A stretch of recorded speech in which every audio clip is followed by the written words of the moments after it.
ჯონ ბევირი. გაამრავლე ღვთისგან ბოძებული პოტენციალი. თავი მე-12. გამრავლების დაბრკოლებები. ახლა იესოს იგავში ნახსენები ზარმაცი მნის მოტივებსა და აზრებს განვიხილავთ. რატომ გაამრავლა ორმა მონამ და მან მხოლოდ შეინარჩუნა? რატომ უწოდეს პირველ და მეორე მონას კეთილი და ერთგული, ხოლო მესამეს ბოროტი და ზარმაცი? სანამ გავაგრძელებდეთ, გარკვეული დრო დავუთმოთ ერთი ჭეშმარიტების დაფუძნებას. შეუძლებელია ადამიანმა იცრუოს ქრისტეს თანდასწრების წინაშე. რატომ ვახსენებ ამ მოსაზრებას? მინდა ყოველდღიურობიდან მოგიყვანოთ თვალსაჩინო მაგალითი. ოდესმე გინახავთ ფილმი ჯაშუშებზე, სადაც გამოძიების რომელიღაც მომენტში დაფარული ფაქტების გამოსამჟღავნებლად ადამიანს სიმართლის შრატს უკეთებენ. ჯაშუში ან ორმაგი აგენტი ამბობს იმას, რისი დაფარვის პირობაც დატო. ჭეშმარიტება გამჟღავნებულია. მოდი რეალურ ვითარებაზე გადავიდეთ. ჩვენი ქორწინების პირველ ხანებში უმწიფარი და დაუცველი ვიყავი. იყო შემთხვევები, როცა ჩემი საქციელი იმ დროს მისაღები მეჩვენებოდა, სანამ ლიზა არ დამიპირისპირდა. საკითხის გარკვევისას მტკიცედ ვიცავდი ჩემს მოქმედებებსა და მოტივებს. ხშირად კამათის დროს გაბედულად ვიცავდი ჩემი განცხადებების სიზუსტეს. მოგვიანებით, ლოცვებსა და ღვთის თანდასწრებაში ვაცნობიერებდი, რომ ლიზა მართალი იყო. მასთან თავმდაბლობით ბრუნდებოდი და ჩემს შეცდომას ვაღიარებდი. დედა აზრი. სიცრუე, უპატიოსნება, ცბიერება, ორპირობა და სხვა ანალოგიური ქცევები ღვთის თანდასწრებასთან ვერ თანაარსებობს. იესო აცხადებს, რადგან არაფერია დაფარული რომ არ გაცხადდეს და დამალული რომ არ გამჟღავნდეს. ამიტომ რასაც ბნელში იტყვით, სინათლეზე მოისმენენ და რასაც ოთახებში ჩასჩურჩულებთ ერთმანეთს, ერდო ბანებზე გახმაურდება. ლუკას სახარების მე-12 თავის მეორე-მესამე მუხლები. იესო განსაკუთრებით აღნიშნავს სამსჯავროს, როცა შეუძლებელი იქნება ტყუილის გაფიქრება და ლაპარაკი, რადგან ატმოსფერო ჭეშმარიტებით იქნება გაჟღენთილი და ვერავინ წარმოთქვამს სიცრუეს ან შემპარავ სიტყვებს. ფაქტი, რომ ჩვენი იგავის მნე სამსჯავროს წინაშე წარსდგა, უფლებას გვაძლევს სრული გაბედულებით ვამტკიცოთ ზარმაცი მონის პასუხის სიმართლე. იგი თავსავლენს მიუხედავად იმისა, რომ ბრალდებულია. ორი მთავარი ფაქტორი დგას იმის უკან, თუ რატომ არ გაამრავლა მიცემული. ის არ იცნობდა ბატონის ბუნებას და მას არ ეშინოდა. ეს ორი მიზეზი თანმიმდევრობით არის ჩამოთვლილი. მეორე ხშირად, მაგრამ არა ყოველთვის არის გაჯერებული პირველი მიზეზით. ღვთის ბუნების უცოდინარობა ადვილად წარმოშობს შიშს. ეს სრულიად ცხადი გახდება, როცა ორივე შეცდომის განხილვას გავაგრძელებთ. რამ წამს? პირველი შეცდომის გამოვლენის პროცესში მინდა ერთი ისტორია გიამბოთ. ის იყო 8 საათიანი მგზავრობის შემდეგ ჰავაიში ჩავფრენდი კონფერენციაზე დასასწრებად. ტანსაცმელი ჯერ არ გამომეცვალა და სასტუმროს ნომრის მომზადებას ველოდებოდი, როცა აუზის ქოლგის ქვეშ მოსასვენებელი ადგილი შევნიშნე. ისე მოხდა, რომ ჩემს შორიახლოს ერთი საქმიანი ქალბატონი იდგა, რომელიც კონფერენციაზე დასასწრებად ჩამოსულიყო და ისიც ნომერს ელოდებოდა. საუბარი წამოვიწყეთ. როცა მან გაიგო, რომ ქრისტიანი ავტორი და მსახური ვიყავი, ღმერთთან მისი ურთიერთობის ამბავი მომიყვა. 2 წუთიც არ დამჭირდა იმის მისახვედრად, რომ ეს ქალი ღმერთს არ იცნობდა. იგი მტკიცებას განაგრძობდა თუ როგორ სწამდა და ნაკლებად აქცევდა ყურადღებას, რას ამბობდა ბიბლია. ის ჯერ კიდევ თავისი რწმენის ამბების გადმოცემით იყო გართული, როცა სულიწმინდის სიბრძნე ვთხოვე და მანაც მაჩვენა რა უნდა მეპასუხა. როცა ქალმა ლაპარაკი დაასრულა, ვკითხე. ხედავთ იმ კაცს აუზის გადასწრივ? დიახ, რა ხდება, შემეკითხა ქალი. ნება მომეცით მის შესახებ გიამბოთ, უთხარი მე. ის მტკიცე ვეგანია, არაფერს ჭამს ცხოველურს, თაფლსაც კი. მისი ოცნება შეერთებული შტატების ოლიმპიურ მოცურავეთა გუნდის შემადგენლობაში მოხდეს. იგი ყოველდღე 3 საათის განმავლობაში ვარჯიშობს. მისი ჰობია რაკეტბოლი, ჩოგბურთი, პარაშუტით ხტომა და ფერწერა. ის დაქორწინებულია ქალზე, რომელიც ცხელაბაზანებთან დგას და ქმარზე 10 წლით უმცროსია. ჩემი თანამოსაუბრე დაინტერესდა და თან გაკვირვებული იყო, რატომ შეუცვალია ეს სწრაფად საუბრის თემა. ის ხომ თავის დაფარულ აზრებს მიზიარებდა ღვთის შესახებ და მოულოდნელად აუზის მოპირდაპირედ მდგარი კაცის აღწერა დავიწყე. ქალს ნობის მოყვარეობამ კარგი სამსახური გაუწია და იკითხა. ის მამაკაცის თქვენთან ერთად ესწრება კონფერენციას? არა მემ. მას საიდან იცნობთ მას? იკითხა კიდევ უფრო გაოცებულმა ქალმა. მას არასოდეს შევხვედრი ვარ. ახლა ქალი მთლად დაიბნა და გაკვირვებით მკითხა, საიდან ვიცოდი ამდენი ინფორმაცია მის შესახებ. წარმოდგენა არ მქონდა მართალი იყო თუ არა, რაც კაცზე ვთქვი, მაგრამ ქალის სახეს რომ შევხედე, მივხვდი, რომ ცენტრალური სადაზვერვო სამმართველოს CIA ან გამოძიების ფედერალური ბიუროს FBI-ის აგენტი, დეტექტივი ან მდევარიც კი ვეგონე. მისმა ცნობის მოყვარეობამ პიქს მიაღწია. ცოტათი შევყოვნდი და შემდეგ ვუთხარი. დარწმუნებული ვარ, ყველაფერი ასია მის ცხოვრებაში. ქალს ენა ჩაუვარდა. ისე დაბეჯითებით ლაპარაკობთ თქვენს რწმენაზე, თუ როგორია ღმერთი, განვაგრძე მე. თუმცა თითქმის ყველაფერი, რაც ბრძანეთ, სიმართლეს არ შეესაბამებოდა. ეს კარგად ვიცი, რადგან უფალს ვიცნობ. შემდეგ შემოbrunდი, მზერა გავუსწორე და ვუთხარი. ის მამაკაცი ადრე არასდროს მინახავს, მაგრამ რაც მის შესახებ თქვი, არაფრით განსხვავდება იმისგან, რაც ღმერთზე ბრძანეთ. ჩემი მოსაზრება გაგიზიარეთ აუზის მოპირდაპირედ მდგომი კაცის შესახებ და დამეთანხმეთ, რომ საკმაოდ დამაჯერებელი ვიყავი. თუმცა დიდია ალბათობა, რომ ჩვენი ნათქვამი სიმართლეს არ შეესაბამებოდეს, რადგან დრო არასდროს გამოგვიყია მის გასაცნობად. ქალი ყურადღებით მისმენდა, მაგრამ ცოტა არ იყოს გაუგნებული ჩანდა.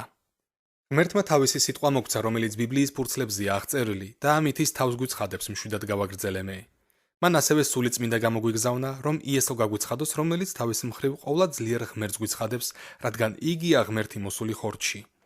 მცირე ხნით გავჩუმდი და შემდეგ თავაზიანად ვკითხე. ხომ არ ფიქრობთ, რომ გონებაში ისეთი ღმერთი წარმოიდგინეთ, რომელიც რეალურად არ არსებობს? სამწუხაროდ ის მზად არ იყო ღვთის ბუნების არცოდნას დაპირისპირებოდა და მასთან შეხვედრის რეალობამ დააფრთხო. კიდევ რამდენიმე წუთი მესაუბრა და ორივენი ჩვენი გზით გავემართეთ. შესაძლოა გაგიღიმოთ კიდეც ამ ამბის წაკითხვის შემდეგ და იფიქროთ, მე ვიცნობ ღმერთს, ეკლესიაში დავდივარ და ბიბლიას ვკითხულობ. მიუხედავად ამისა, სანამ ნებისმიერი ჩვენგანი ამაზრით გულს დავიარხეინებდეთ, ფარისეველთა სავალალო მდგომარეობა გავიხსენოთ. ისინი შეკრებებს სრულყოფილად ესწრებოდნენ, რეგულარულად ლოცულობდნენ და მარხულობდნენ და ზეპირად იცოდნენ ბიბლიის პირველი 5 წიგნი. დარწმუნებული ვარ, თქვენ ასე კარგად არ გაქვთ საქმე. მიუხედავად ამისა, მათ ვერ იცნეს ხორცში მოსული ღმერთი იესო, რომელიც მათ თვალწინ ცხოვრობდა. ღვთის შეცნობა. ვის აქვს ღვთის შეცნობის პრივილეგია? ყველანი ვართ მოწოდებული, მაგრამ არსებობს დადგენილი პარამეტრები. კარე ღია გახლავთ ჭეშმარიტი ურთიერთობისთვის, როცა ჩვენი შინაგანი სიღრმიდან ვიღებთ გადაწყვეტილებას, რომ მთელი ცხოვრება მას მივანდოთ, არა მხოლოდ სურვილით, არამედ შესაბამისი მოქმედებითაც. იესო ამბობს: ვინ ჩემი გულისთვის დაიღუპავს სულს, იგი მოიპოვებს მას.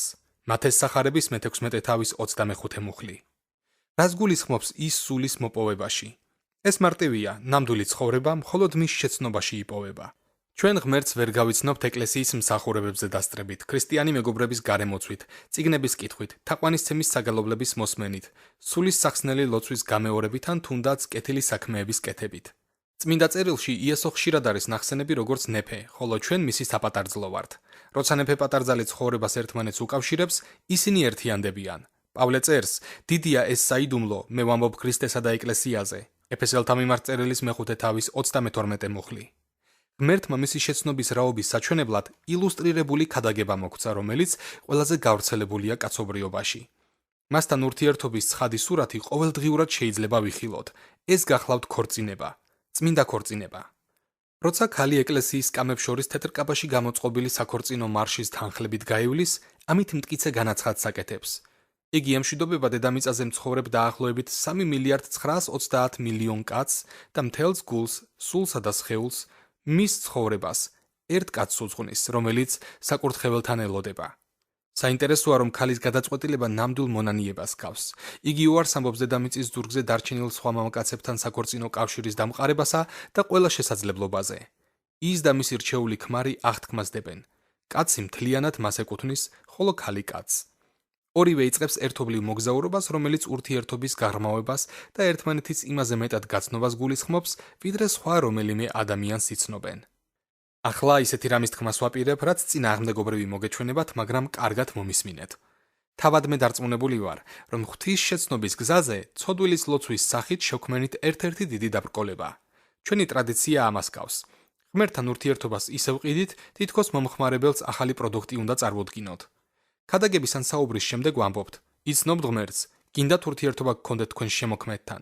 მაშინ ასეთი ლოცვა წარმოთქვით: იესო შემოდი ჩემს ცხოვრებაში, ვინანიებ ჩემს ცოდვებს, გიღებ ჩემს პირად მხსნელად. მადლობა რომ მაპატიე და ახლა გამხადე შენი შვილი. ამის შემდეგ სასიხარულო ამბავს ვაუწყებთ ყველა იქ მყოფს. ვზეიმობთ, რომ ახალმოქცეული სამუდამოდ დაცულია ღმერთში და მას ჩვენთან მოზიარეობისათვის ვიწვევთ. მიუხედავად ამისა, არაფერს ვამბობთ მონანიებაზე. მათ საჭიროებაზე, რომ სამუდამოდ უარი თქვან ეგოისტური ცხოვრების წესზე და თავი მთლიანად უფალს მიუძღვნან. მას მოისმინეთ იესოს სრული განაცხადი. ვისაც უნდა რომ გამომყვეს, მთლიანად უარყოს თავისი თავი და უფლება საკუთარ ცხოვრებაზე. უნდა მოისურვოთ ჩემი ჯვრის გაზიარება და მისი როგორც საკუთრის ტარება ჩემი გზების გამოდმებული მორჩილებით. რადგან ვისაც თავისი სიცოცხლის მსხვერპლად შეწირვა და ჩემს სადიდებლად დაკარგვა სურს, ნამდვილ ცხოვრებას აღმოაჩენს, ხოლო ვინც სიცოცხლეს თავისთვის შეინარჩუნებს, დაიღუპავს სულს, რომლის შენახვაც სურდა. მათეს სახარების მე-16 თავის 24-25 მუხლები პიტიპი თარგმანი.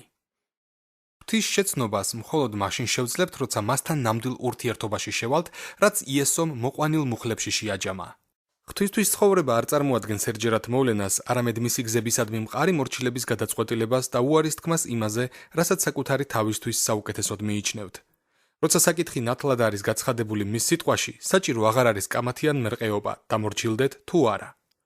იესოს მიყოლა ნიშნავს გულში მყარად მიღებულ გადაწყვეტილებას, რომ თავი შეიკავოთ ყველაფრისგან, რაც მას გულს ატკენს და გამუდმებით ემსახუროთ მას.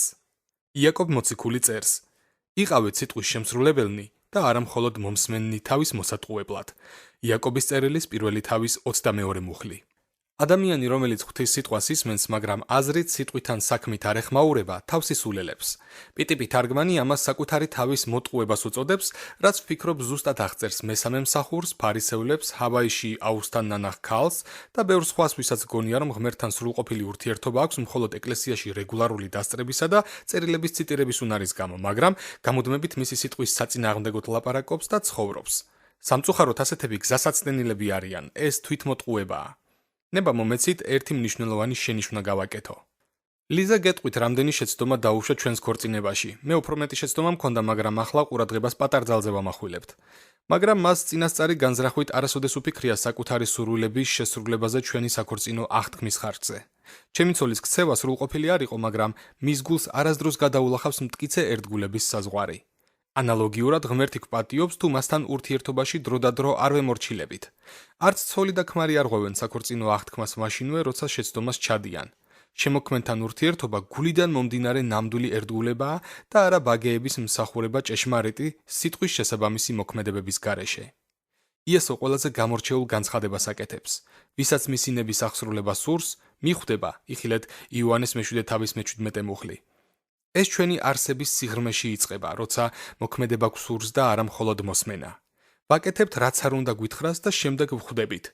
პიტიპი თარგმანი იოანეს მე-7 თავის მე-17 მუხლს მშვენიერი სახით გვაწვდის. თავდაპირველად დაშურებით შეეცადეთ ღვთის ნების აღსრულება და შემდეგ გექნებათ გარჩევის უნარი, არის თუ არა ჩემი სწავლება მისი გულიდან მომდინარე. ტალანტების სიგავში სამივე მნემ ერთი და იგივე მითითება მოისმინა, სანამ მათი ბატონი გაემგზავრებოდა. ორმა მითითებისამებრი მოქმედა, ხოლო მესამემ არაფერი გააკეთა. შემთხვევითი არ გახლავთ, რომ მესამე მნე კარგად არ იცნობდა თავის ბატონს, ამიტომ მის ბრძანებას ზედაპირულად მოეკიდა. მნე საკუთარ თავს ატყუებდა. წმინდა მოშიშება. ბიბლიურ ფრაზას ჩვენი მსჯელობა აქამდე მიჰყავს. უფლის შიში. ირგვლივ საყოველთაოდ დასადგურებული შიშის გამო, განსაკუთრებით იმ დღესა და საათს, მსგავსი განცხადების გაკეთებისგან თავის არიდება გვინდა. თუმცა არსებობს ორი სახის შიში და ისინი ერთმანეთს სრულიად ეწინააღმდეგებიან. ერთი გახლავთ შიშის სული და მეორე უფლის შიში. წერილი ამორს ერთმანეთისაგან განარჩევს. ღვთისთან დასწრებაში ყოფნაზე უარის თქმის შემდეგ მოსემ ღვთის ერს უთხრა. უთხრა მოსემ ხალხს: ნუ გეშინიათ, თქვენს გამოსაცდელად მოვიდა ღმერთი, რომ მისი შიში გქონდეთ და არ შესცოდოთ. მოშორებით იდგა ხალხი მოსე კი მივიდა ნისლთან, სადაც ღმერთი იყო. გამოსვლის მე-20 თავის მე-20 და 21 მუხლები. ერთი შეხედვით ისე ჩანს, რომ მოსე საკუთარ თავს ეწინააღმდეგება. ნება მომეცით მისი განცხადების პარაფრაზე შემოგთავაზოთ. ნუ გეშინიათ, რადგან ღმერთი იმის სანახავად მოვიდა, არის თუ არა თქვენში მისი შიში. მისი განცხადება არის წინააღმდეგობრივი. განსხვავება კეთდება ღვთის შიშსა და უფლის შიშს შორის. ადამიანი, რომელსაც ღმერთთან ურთიერთობის ეშინია, რაღაცას მალავს. გაიხსენეთ, როგორ დაიმალა ადამი შეცოდების შემდეგ. იხილეთ დაბადების მესამე თავის მერვე მუხლი. მეორე მხრივ, ადამიანი, რომელსაც ღვთის შიში აქვს, არაფერს მალავს. ასეთებს მისგან შორს ყოფნის ეშინიათ. ამრიგად წინასწარ მინდა გავაკეთო მტკიცე განაცხადი. უფლის შიში არ ნიშნავს ღმერთთან მიახლოების შიშს. როგორ შევძლებთ ახლო ურთიერთობა ვიქონიოთ პიროვნებასთან, ვისიც გვეშინია? როგორც ადრე განვაცხადეთ, ღვთის ნამდვილი წმინდა შიში ნიშნავს შეგაწრწუნოთ ღვთისგან შორს ცხოვრებამ. არ სადარგინდათ ყოფნა მისი თანდასწრების, მზრუნველობისა და სიყვარულის გარეშე. მყარად გახართ გარემოებების მიუხედავად, რაც არ უნდა დაუცველი ჩანდეს ვითარება, იცით, რომ მასთან სიახლოვეზე უკეთესი ადგილი არ არსებობს. ეს ცხადი ხდება მისი მორჩილების მეშვეობით. ღვთის შიში ნიშნავს, რომ ყველაზე და ყველაფერზე მეტად თაყვანს სცემდეთ, ეკრძალვოდეთ და პატივს მიაგებდეთ მას. ღმერთს უნდა აყენებდეთ ყველაფერზე მაღლა, საკუთარზე მეტად მისი გულის სურვილებს ითავისებდეთ, როგორც ყველაზე ძვირფასსა და ფასეულს. გვიყვარს ის, რაც მას უყვარს და გძულს ის, რაც მას სძულს. მისთვის მნიშვნელოვანი ჩვენთვისაც მნიშვნელოვანია. რაც მისთვის ნაკლებად მნიშვნელოვანია, ჩვენთვისაც ნაკლებად მნიშვნელოვანია. ასეთი დამოკიდებულება გვაყენებს იმ ადამიანთა შორის, ვისაც ღმერთთან სიახლოვისათვის იწვევენ. თუ დააკვირდებით ისრაელის შვილებს, მათი სიყვარული ღვთის მიმართ პირობითი იყო. კეთილსასრულ გარემოებებში ღმერთს თაყვანს სცემდნენ, ემორჩილებოდნენ და უყვარდათ. როცა გაუჭირდებოდათ, წუწუნს იწყებდნენ. უყოყმანოდ არ ენდობოდნენ მას, არამედ თვითგადარჩენას ცდილობდნენ. საკუთარი სიცოცხლის დაცვით იმის საწინააღმდეგოდ იქცეოდნენ, რასაც იესოს სახარებაში აცხადებდა. ისრაელმა უარი თქვა ღმერთთან ჭეშმარიტი ურთიერთობის დადებულ პრივილეგიაზე. მოსეს ღვთის ეშინოდა, მათ კი არა. მათი მოტივებით შესაბამისად ვლინდებოდა, ხალხი შორს დადგა, მოსე ღვთის თანდასწრებას მიუახლოვდა. მათ ცხოვრებაში სიბრმავე იყო, რომ არ დაენახათ რა იყო საუკეთესო. ამის საპირისპიროდ მოსე ყველაფერს ნათლად ხედავდა. იგი ღმერთს იცნობდა, მის სიტყვას, გზებსა და სიბრძნეს. მეორე მხრივ, ისრაელიანები ღმერთს მხოლოდ იმით იცნობდნენ, თუ როგორ პასუხობდა მათ ლოცვებს. ღვთის შიშის შესაფერისად ვიქცევით, როცა მას დაუყოვნებლივ ვემორჩილებით მაშინაც კი, როცა მისინება ჩვენთვის უაზრო ჩანს, არც ცხადი სარგებელი მოაქვს და ზოგჯერ ჩვენი კარგად ყოფნისთვის საფრთხის მომცველიც კი არის. ჩვენ ვიცნობთ მის ბუნებას და ამით გულდაჯერებული ვართ. შეიძლება რაღაც ვითარება საზარალოც იყოს, მაგრამ მას გადავურჩევით თუ ღმერთს დავემორჩილებით. და ბოლოს, ღვთის შიშით სიარული მის სრულ მორჩილებაში გამოიხატება. აბრაჰამი ზუსტად ასე მოიქცა, როცა ღმერთმა მისთვის ყველაზე მნიშვნელოვნის დათმობა მოთხოვა, რომელსაც 25 წელი ელოდებოდა. შეეწირა ყველაზე და ნებისმიერ ქონებაზე ძვირფასი ძე ისაკი. იგი დილა-ადრიან ადგა და 3 დღე იარა ღვთის ნების შესასრულებლად. უფალს მისთვის არ გაუმხელია მიზეზი და ისე ჩანდა, რომ მსხვერპლშეწირვა სრულიად დაანგრევდა ყველაფერს, რისთვისაც აბრაჰამი ცხოვრობდა. ეს ამბავი დამაზარალებელი იყო. თუმცა იგი უსიტყვოდ მიენდო ღვთის ბუნებას, ზარმაციმონის საქციელის სრულიად საწინააღმდეგოდ. მას შემდეგ, რაც აბრაჰამმა დანააღმართა ისაკის გასაგმირად, უფლის ანგელოზმა შეაჩერა იგი და განაცხადა: ნუ აღმართავ ხელს ამ ყრმაზე, ნუ რაფერს დაუშავებ, რადგან ახლა ვიცი, რომ ღვთის მოშიში ხარ და არ დაზოგე ძე, შენი ერთადერთი ჩემთვის. დაბადების 22 თავის მე-12 მუხლი. ასეთი სიყვარული, ნდობა და რწმენა იმ ადამიანის გულშია, ვისაც ღვთის ნამდვილი მოშიშება აქვს. ჩვენ გვეუბნებიან, უფლის შიში ცოდნის სათავეა, ბრიყვებს კი ზულთ სიბრძნე და დარიგება. იგავთა წიგნის პირველი თავის მე-7 მუხლი. რა ცოდნის? პასუხს აქვე ვპოულობთ, მაგრამ ჯერ გამოვიკვლიოთ, რას მივყავართ პასუხამდე, რაც დიდად არ განსხვავდება აბრაჰამის ნამოქმედარისგან. შვილო, თუ ჩემს სიტყვებს მიიღებ და ჩემს მცნებებს გულში დაიუნჯებ, სიბრძნეს ყურს მიაპყრობ და გონიერებისკენ მიმართავ გულს, თუ საზრიანობას მოუხმობ და გონიერებისთვის აიმაღლებ ხმას, თუ ვერცხლივით მოიძიებ მას და დაფარული განძივით დაუწყებ ძებნას, მაშინ ჩაწვდები უფლის მოშიშებას და ღვთის შემეცნებას მოიპოვებ. იგავთა მეორე თავის პირველიდან მე-5 მუხლის ჩათვლით. პასუხი საკმაოდ ნათელია. უფლის შიში ღვთის შეცნობის დასაწყისია. დღეს მას ცოტა სხვაგვარად გამოვთქვამთ. შეგვიძლია ასე დავალაგოთ. ჩაწვდები უფლის შიშს და ღმერთს ახლოს გაიცნობ. ახლა ვხვდებით ზარმაცი მნის ძირეულ შეცდომას. მას წმინდა შიში აკლდა, რომელიც ცხადი გახდა მოქმედების ნაკლოვანებით და საბოლოო პასუხით. ისრაელი დროდადრო ტირანად აღიქვამდა ღმერთს. ასევე დაინახა მონამთავისი ბატონი. მას სიბრმავე ხელს უშლიდა მისი წინამძღოლის ბუნების გასაცნობად. წმინდა შიში ღვთის შეცნობის საწყისი პუნქტია. მეფსალმონი ამას შემდეგი განაცხადით მოწმობს: საიდუმლო უფლისა მისი მოშიშებისთვისაა. 25 ფსალმონის მე-14 მუხლი. საიდუმლოებებს მხოლოდ ახლო მეგობრებს უმხელენ. იესოს საოცარ განცხადებას აკეთებს: თქვენ ჩემი მეგობრები ხართ, თუ იმას აკეთებთ, რაც გამცნეთ. იოანეს სახარების მე-15 თავის მე-14 მუხლი. ხშირად ვამბობთ, რომ იესო გვიყვარს, როგორც ამას საყვარელი ფილმის გმირზე, სპორტსმენზე ან რომელიმე ცნობად სახეზე ვიტყოდით. 2020 წლის დასაწყისში, როცა კობი ბრაიანტი და მისი ქალიშვილი ჯიანა ტრაგიკულად დაიღუპნენ ვერტმფრენის კატასტროფისას, მთელი ერი გლოვობდა და ბევრი ხმამაღლა მოთქვამდა. ადამიანები ბუშტებს, ბარათებსა და ყვავილებს ტოვებდნენ სტეიპლს ცენტრთან ახლოს ლოს-ანჯელესში, სადაც ის კალათბურს თამაშობდა. მეც ძალიან განვიცადა ეს ტრაგედია და კარგა ხანი ვიფიქრე მის შესახებ. იმ ადამიანთაგან, ვინც კობი ბრაიანტს გლოვობდა, მისი ცოლისა და ოჯახის, ასევე ახლო მეგობრების მსგავსად არავინ იცნობდა. ქუჩაში რომ შეგვხედროდა, წარმოდგენაც არ ექნებოდა ვინ ვიყავით. მასთან დრო არასოდეს გამიტარებია, თუმცა ისე ვიგლოვე მისი გარდაცვალება, თითქოს ახლო ნაცნობები ვყოფილიყავით. ისევე როგორც კობის არ ვიცნობდი სიცოცხლეში, ასევე ამტკიცებს უამრავი მამაკაცი და ქალი, რომ იესოს იცნობენ, რახან ეკლესიის მსახურებებს ესწრებიან, სოციალურ მედიაში მასზე ლაპარაკობენ, მის შესახებ მუსიკას უსმენენ, მისი სახელით საქმეებს აკეთებენ და მის უფლებასაც კი აღიარებენ. თუმცა იესოს პასუხი ასეთი იქნება: არასოდეს გიცნობდი. და აი რატომ. ყველა ვინც მეუბნება უფალო, როდი შევაცათა სამეფოში, არამედ ის, ვინც აღასრულებს ჩემი ზეციერი მამის ნებასურვილს. ბევრი მეტყვის იმ დღეს, უფალო, განაშენი სახელით არ წინასწარმეტყველებდით, განაშენი სახელით არ ვდევნით ითეშმაკებს და განაშენი სახელით არ ვახდენდით მრავალ სასწაულს? მაშინ მე განვუცხადებ მათ: არასდროს მიცვნი ხართ თქვენ, გამშორდით მოქმედნო ორჯულოებისა. მათეს სახარების მეშვიდე თავის 21-23 მუხლები. არასოდეს ვისურვებდით ამის მოსმენას ჩვენი ბატონისგან.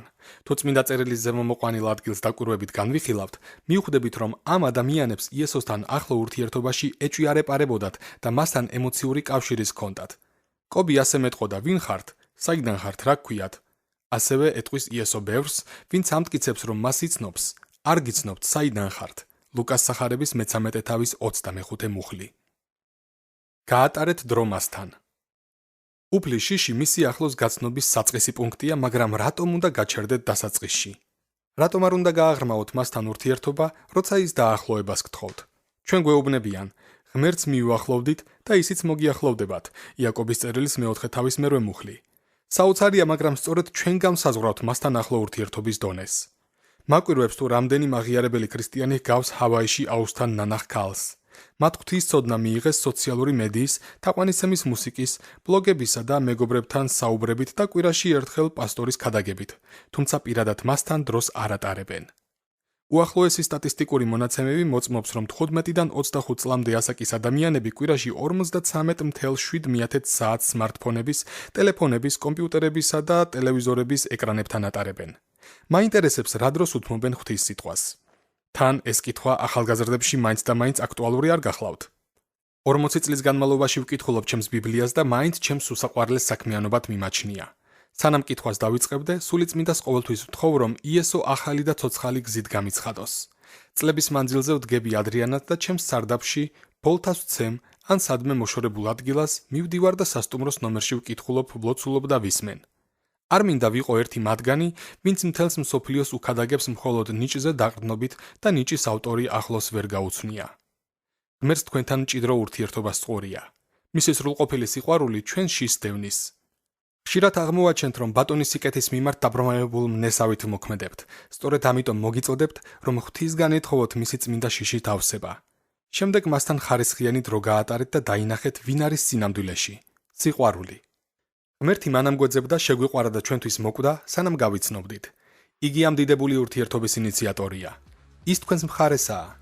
მას გულით სურს თქვენთან სიახლოვე. მიუხედავად ამისა, ისეთი ძლიერი სიყვარულით უყვარვართ, რომ მასთან ურთიერთობას ძალით არ ითხოვს. ამრიგად აირჩიეთ. აირჩიეთ სიცოცხლე. აირჩიეთ მისი გაცნობა. ძალიან ახლოს.